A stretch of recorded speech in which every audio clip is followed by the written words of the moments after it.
Hey everyone, in this video, I'm going to talk to you about how to cut lemon wedges. Now, this is not something you're probably unfamiliar with. Lemon wedges are used as a garnish in food. They're used in cocktails, and there's a couple different ways to chop them. But before we get with that, let's talk about what you should do with your lemons before you start chopping into them. So when you bring them home from the store, the first thing you want to do, because you're going to have that lemon peel in liquid next to your food, you want to make sure that you actually clean the produce. You can do this simply by soaking the lemons in water with a little bit of baking soda for about 15 minutes. It's actually been proven that baking soda can get produce cleaner than even bleach. So just soak it in baking soda with water for about 15 minutes and then just rinse it off completely.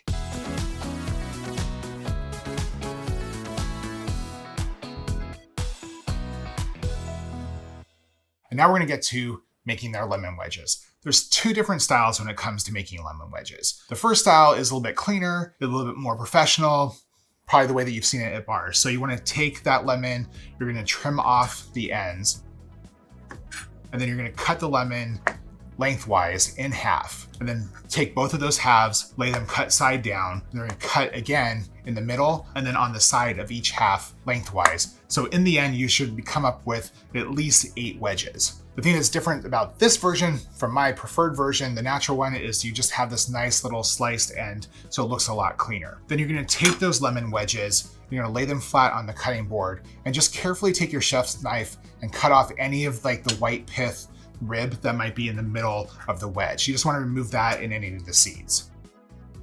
For the natural version, which is the one that I prefer, it's pretty much the same cut. You just don't trim off the ends for this one. So leave the ends as they are, cut the lemon lengthwise in half, lay those halves cut side down, and then again, cut each one into 4 different wedges.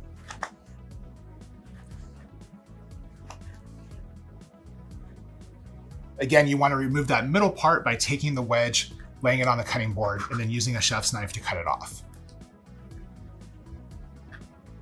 You can prep lemon wedges ahead of time if you for cocktails, iced tea, whatever you want to use them for. The only thing about it is lemon wedges are not going to last that long in the fridge. A whole lemon can last in the fridge for up to 6 months, but once you chop it into lemon wedges, you want to put it in an airtight container, and it's only going to keep fresh for about 3 days. And that's how you make lemon wedges, 2 different ways.